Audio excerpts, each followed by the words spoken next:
capítulo 7, versículo 9. Amém? Em reverência à palavra do Senhor, fique sobre os pés, para a glória de Deus. Versículo 9. Então disseram uns para os outros: não fazemos bem, este dia é dia de boas novas, e nos calamos, se esperarmos até a luz da manhã, algum mal nos sobrevirá. Pelo que agora vamos e anunciamos a casa do rei. Podeis sentar glorificando o nome do Senhor. Eu não gosto de apontar fora, eu gosto de logo no assunto, né? Mas estudo de missão, nem todo mundo gosta. Nem todo mundo gosta de coisas disso. Mas é onde nós aprendemos, né? E impactado com o testemunho da irmã. São poucos que têm coragem de estar lá no presídio, anunciando o Evangelho de Cristo. São poucos que têm coragem de entrar pelas vielas desse bairro, em lugares aqui que você nem imagina, irmãos. Lugar que você tem noção, os caras estão lá sentados com ponto 40, com armas, droga, você não tem nem noção, bêbados. E ele diz: ó pastor, olha comigo, bora lá.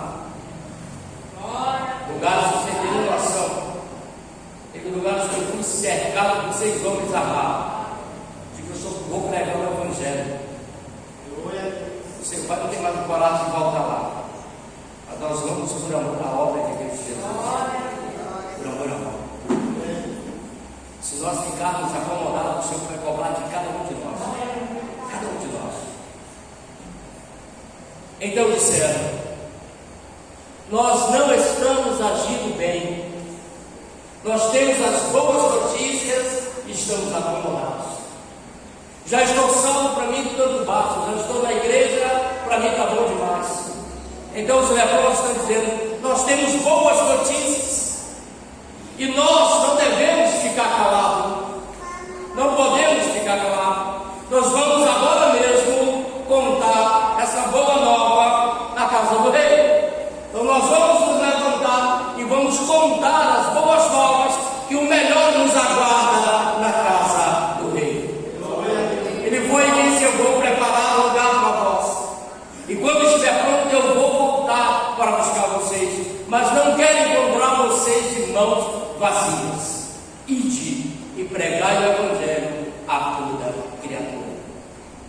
Quando nós olhamos para esta passagem que nos conta como Deus usou os desprezados leprosos para contar ao povo faminto de Samaria sobre a grande provisão do Senhor, a grande provisão que o Senhor havia revelado por meio do profeta Eliseu. E a responsabilidade desses leprosos era de entregar essas boas notícias, essas boas novas. Coube a eles a responsabilidade de dizer ao rei, à casa do rei: há pão para nós. Os inimigos fugiram.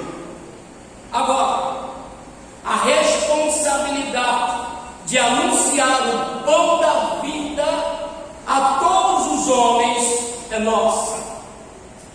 Agora essa responsabilidade é minha e é sua. Quando você abre a palavra, você encontra lá no livro de Mateus, capítulo 28, versículo 19: portanto, vão a todos os povos do mundo e façam com que eu seja conhecido. Vão a todos os povos e façam com que eles sejam meus seguidores. Nós devemos sentir a cada dia a responsabilidade, irmãos, de anunciar as boas novas a todos os homens. Precisamos sentir essa responsabilidade. Nós estávamos mortos, não havia esperança, mas Paulo está escrevendo aos Efésios, no capítulo 2, no verso 1, ele vai dizer: eu vivifiquei vocês enquanto vocês estavam mortos nos vossos deleitos, nos vossos prazeres, nos vossos pecados, e eu vos dei vida e vida em abundância. Agora chegou a hora de eu e você, de nós anunciarmos essa palavra, enquanto é dita, de João capítulo 9, versículo 4, convém que eu e você, convém que nós façamos as obras daquele que nos enviou, as obras daquele que nos tirou das trevas, que nos resgatou do lamaçal do pecado e nos trouxe para a nova luz, enquanto é dia, porque a noite vem quando ninguém mais pode trabalhar.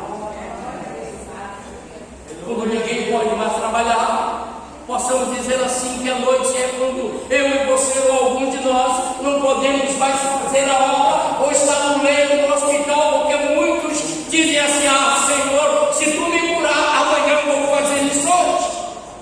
Nós não precisamos disso. Precisamos aproveitar as oportunidades que é nos dada. Enquanto há um fôlego de vida, enquanto há força, há vigor, e levantarmos e ir fazer o ídolo do Senhor. Porque quando eu e você fazemos o ídolo, nós somos fortalecidos, somos revigorados pelo Senhor dos Exércitos. Somos restaurados. Fazer missões, irmão, é bom demais. Só que tem algumas coisas alguns privilégios você vai perder. Alguns eventos no meio da família você vai perder. No meu caso, quando a minha esposa se formou, eu não estava lá. Se perguntaram algo da formatura, não tem a minha foto, só está os meus filhos e o meu genro e a minha filha. Eu não estou lá. Porque 2 semanas antes de ela se formar, o Senhor disse: levanta daí, arruma tuas malas que eu vou te mandar para algum lugar. Fique só esperando. E eu esperei esse dia e fui. E quando eu quis voltar, ele disse: tu não vai. Tu está apressado para ir para casa, está tendo obra contigo. Foi um lugar assim, tremendo, maravilhoso, em que um jovem passava. E o Senhor disse: chama ele. Digo: Senhor, eu não sei falar a língua dele. Chama. E eu chamei. E um jovem que estava do meu lado, eu disse: traduz para ele, diz para ele que Jesus o ama e quer salvar a sua vida. E aquele jovem caiu de joelhos, chorando, e disse para o jovem que estava comigo, lá na cidade de Leste, no Paraguai. Então ele disse: olha, esse jovem está dizendo para mim que ele estava indo se enforcar. É tão fácil alguém passar e você dizer: Jesus te ama. Não se importa com a resposta, mas fale com Jesus. Aquele jovem estava indo se enforcar. Ele disse: eu vou tirar da minha vida. Eu lembro que naquela tarde aquele jovem aceitou Jesus de Nazaré. Aceitou Jesus de Nazaré naquela tarde. Foi algo tremendo, algo maravilhoso. Então nós devemos sentir a responsabilidade, irmãos, de anunciarmos as boas novas a todos os homens, enquanto é dia. Enquanto há força, enquanto há fôlego, enquanto temos liberdade para anunciar o Evangelho de Cristo Jesus. Não tenha medo, porque quando o anjo aparece aqueles homens no campo, ali no livro de Lucas, capítulo 2, versículo 9, onde vai dizer: não tenham medo, eu estou trazendo as boas novas para o povo. Não tenha medo, irmão. Não tenha medo, meu irmão, de anunciar o Evangelho de Cristo Jesus. Não tenham medo. Jesus está voltando para buscar uma igreja lavada, remida no sangue do Cordeiro. Buscar um povo compromissado, irmão, com a palavra. Fazer Jesus conhecido é uma forma de você, de eu, de nós demonstrarmos toda a alegria, toda a gratidão por Ele ter nos encontrado, por Ele ter nos dado a oportunidade de encontrá-lo. E Ele diz: eu estou aqui, eu vim para te ajudar. Sabe, é isso que precisamos, irmãos. Quando olhamos para a palavra no livro de João, capítulo 4, verso 28, a palavra está falando da mulher samaritana que teve um encontro com Jesus e ela saiu depressa, ela foi à cidade anunciar: nós nos prendemos com as coisas deste mundo, e Jesus está dizendo: levanta e faz a minha obra. Aquela mulher foi buscar água para matar a sua sede, mas ela tomou da água da fonte da vida, ela deixou os afazeres e foi depressa a anunciar aos homens as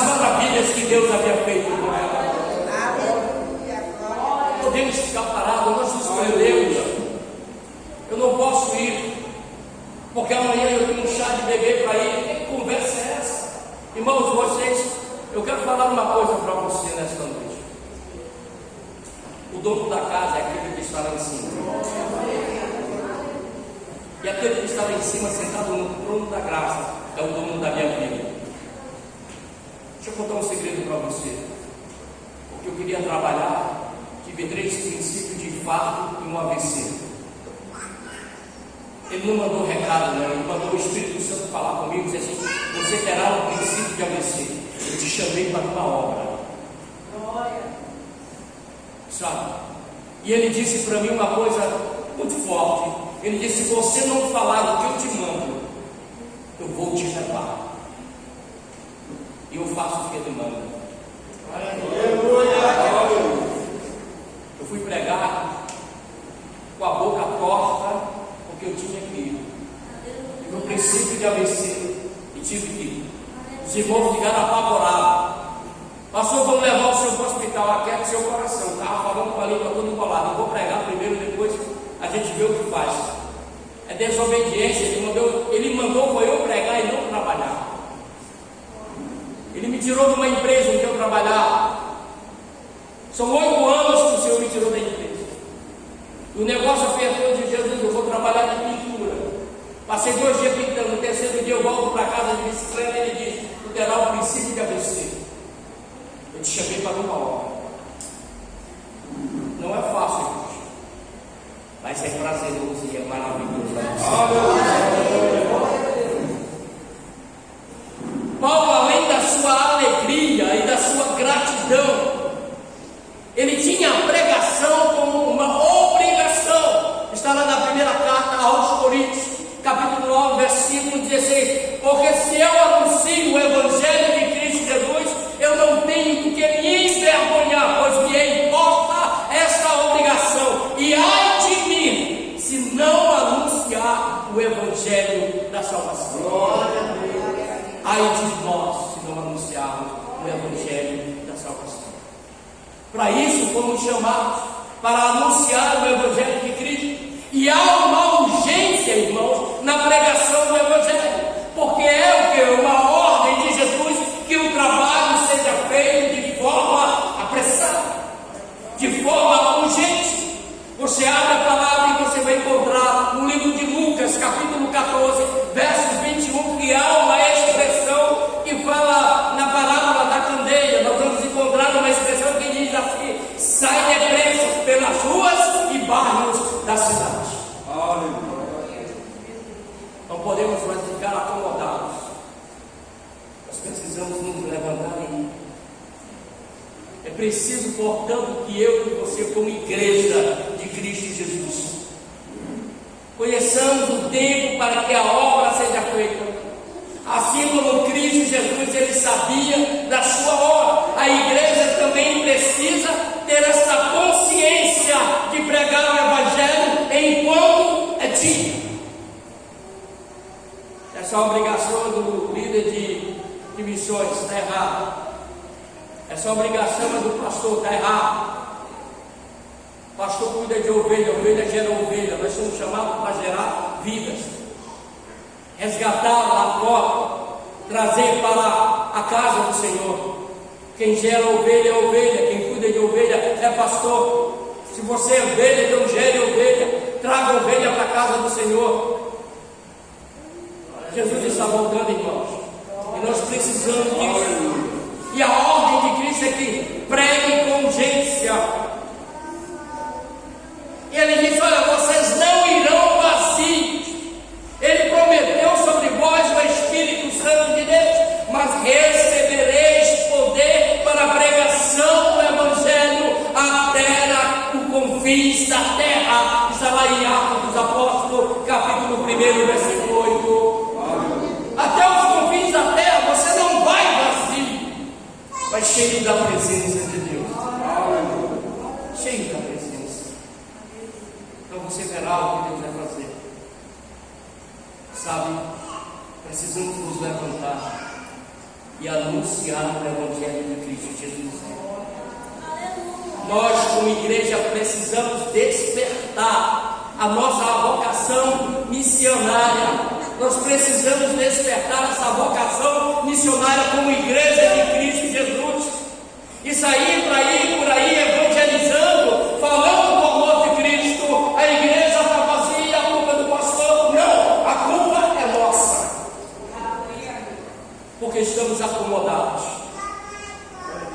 Você sabe o que Deus falou para mim? O Senhor disse para mim que o meu povo, ele está mal acostumado. Ele falou isso. Sabe o que o Senhor falou para mim? Ele disse: o meu povo está como uma dracma perdida dentro da igreja. Estão escutando, mas não estão ouvindo. E ele disse: eu vou acender a candeia e eu vou procurar. Então não espere ele acender a candeia, irmão. Vamos nos levantar e marchar e saquear o inferno e povoar o céu de glória. Nós não podemos ficar parados, irmãos. Não podemos. Temos que nos levantar e ir anunciar o Evangelho de Cristo Jesus. Você abre a palavra, você encontrará no livro de Salmos, capítulo 2, versículo 8: pede-me e eu te darei as nações, e a terra por tua herança. Pede ao Senhor, Ele te dará. Mas às vezes nós só pensamos nos nossos e esquecemos dos necessitados, esquecemos as viúvas. E um dia ele chegará: eu tive sede, tu não me deste água, estava nu e você não me vestiu. E você dirá a ele: quando tu esteve sede, Senhor, e eu não te dei água? Quando tu estava nu e eu não te vesti? Quando tu deixaste de fazer para os meus pequeninos? Quando você oferece a água da vida, ou ele se veste da glória de Deus. Oferecemos a água da vida. Foi para isso que Cristo me chamou. Por quê? Porque eu e você, nós éramos sem forma e vazio. Diz lá o livro de Gênesis que a terra era sem forma e vazia, e o Espírito do Senhor pairava sobre a face do abismo. Nós éramos sem forma e vazio. O Espírito de Deus pairava sobre nós. Nós caminhávamos para a face do abismo e disse: Deus, haja luz, e houve luz, e hoje você está sentado nessa cadeira. E a luz, a glória de Deus está sobre a tua vida. E o Senhor disse: filho, o povo, meu povo, que se chama pelo meu nome, tem me deixado do lado de fora. Eu ainda estou à porta e ainda estou batendo.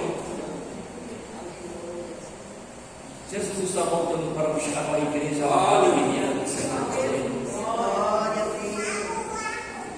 Jesus está voltando. Quando você abre a palavra, você vai ver lá a Epístola aos Hebreus, no capítulo 1. Ela inicia colocando Cristo como ápice e a perfeita revelação de Deus para o mundo.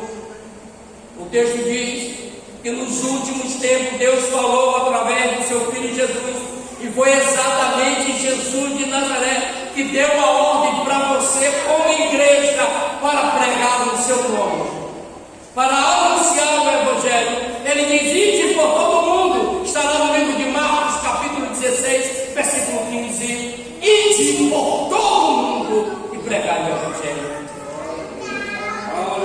Pregar a salvação é uma missão exclusiva sua, igreja. Você é igreja.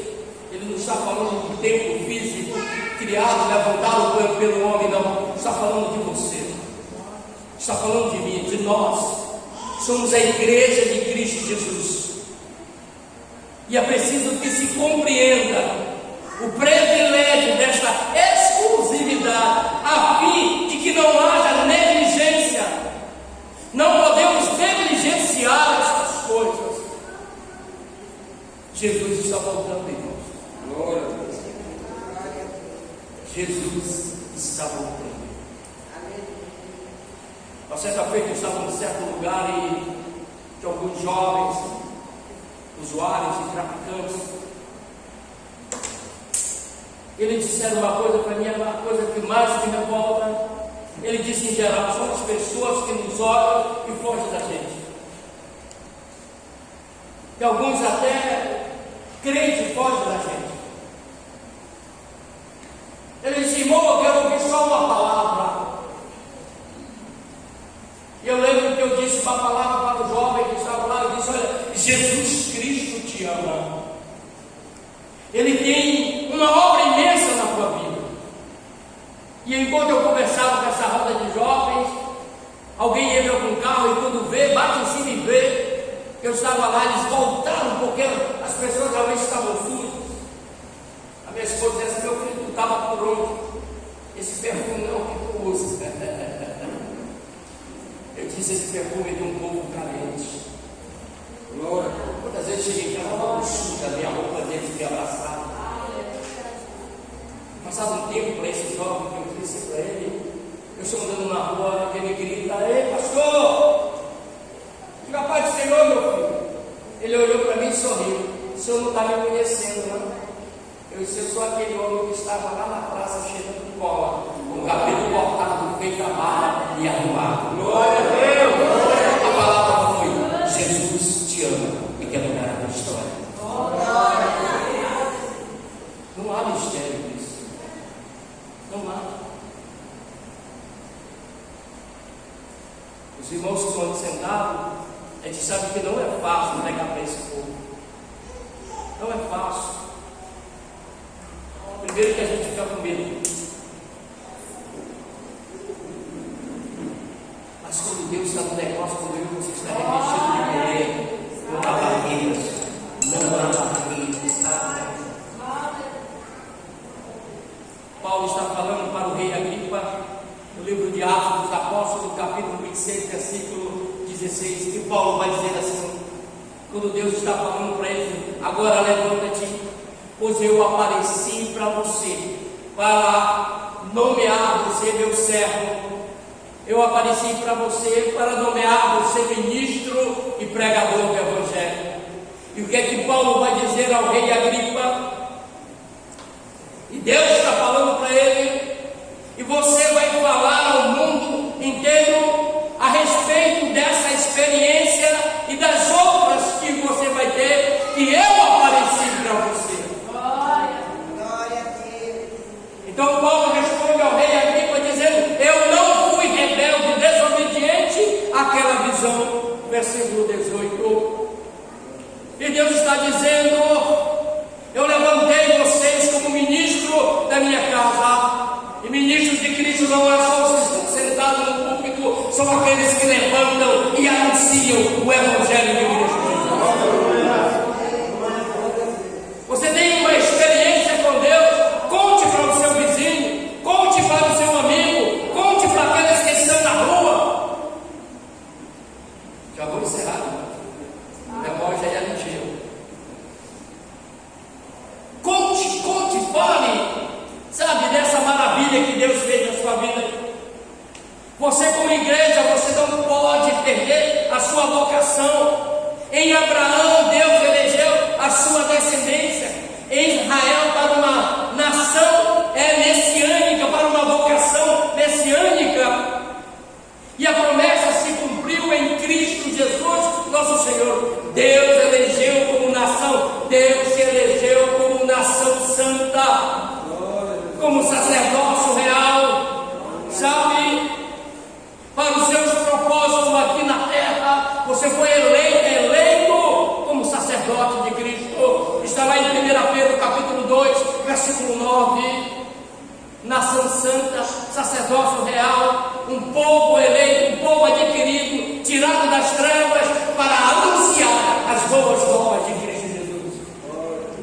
Nós estamos acomodados, precisamos nos levantar. Não quero que ninguém me entenda mal, só entenda o que Deus está falando. Quando ele escreve as 7 cartas, em cada uma delas ele vai dizer: quem tem ouvidos, ouça o que o Espírito Santo fala às igrejas. Vós sois a igreja de Cristo Jesus. Quando eu e você, como igreja, perdemos a vocação original, nós nos rebelamos contra os desígnios de Deus, e nós não podemos ser chamados de igreja. A igreja, quando ela não exerce a sua excelente missão, que é de proclamadora do Evangelho, ela perde a razão de permanecer na terra. Perde a razão. E nós não podemos perder essa essência. Fomos chamados, irmãos, para uma missão, para anunciar, para resgatar aqueles que estão caminhando para o fogo do inferno. Somos chamados soldados, bombeiros do reino de Deus. Está lá no livro de Judas. Resgata os que estão caminhando para a chama do fogo. Nós somos socorristas do céu, somos bombeiros do céu, resgatando aqueles que estão indo para as chamas. Precisamos. Livro de Apocalipse, capítulo 2, versículo 5, ele vai dizer assim: pense, naquele tempo do seu primeiro amor, como está diferente hoje. Lembre-se do teu primeiro encontro com Cristo. Havia uma chama, havia uma sede de gritar para o mundo que você teve um encontro com Jesus. Como está diferente hoje? Como está diferente? Ele diz: voltem para mim como um primeiro encontro e trabalhe com amor, trabalhe com vontade, irmão, e você verá o que Deus vai fazer. Ser, pois, um semeador da palavra. No campo do mundo tu és um semeador. Tu não podes fugir à responsabilidade de semear. Tu não podes fugir a essa responsabilidade. Não digas que o solo ele é áspero, que chove, que o sol queima, ou que a semente não serve. Não é tua função julgar o tempo, julgar a terra. A tua missão é semear a palavra de Deus. É semear. A tua função é essa, de semear. Não semeie, porém, descuidado, como quem não tem nenhum compromisso, como quem não tem uma missão desagradável. Não faça isso. Semeie com amor, semeie com interesse de amor, com a alma, como alguém que encontra nisso a central, o ponto da sua felicidade, o ar que você respira. Faça isso. Faça e você verá o que Deus vai fazer. Agora você tem que lembrar uma coisa: você não semeia para enriquecer. Não. Você não semeia para aguardar ganhos multiplicados. Não. Você semeia porque é sua obrigação. Faça como Paulo. Semeie porque você não pode ficar inativo, parado, inerte. Semeie porque você ama a obra. Semeie porque você não pode viver sem dar. Sabe, semeie. Semeie porque você não pode servir a Deus sem servir ao próximo. Porque quando você semeia essa palavra, você está servindo ao seu irmão. Aleluia. Lembre-se de uma coisa: a tua semente, ela não cairá no vazio. Ela não vai cair no vazio. Não vai. Ela não será esquecida. Mas semeie com amor. Os 4 leprosos, eles não tinham nada a perder. Nada. Por isso a atitude deles de fé e de coragem, de entrar no arraial dos assírios, salvou uma nação. Salvou não somente ele, mas uma nação de padecer de fome, porque eles levaram a boa notícia. Aleluia! Leve a boa notícia.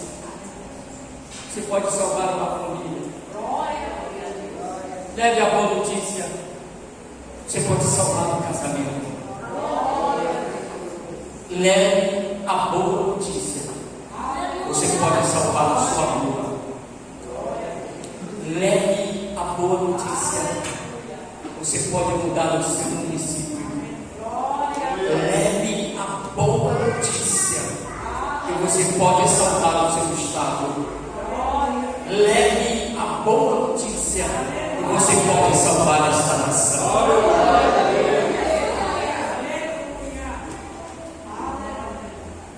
Começou com 12 e hoje são milhares. Fique sobre os seus pés. Quero fazer uma oração na sua vida. Quero orar pela sua vida. Jesus, Ele está na casa.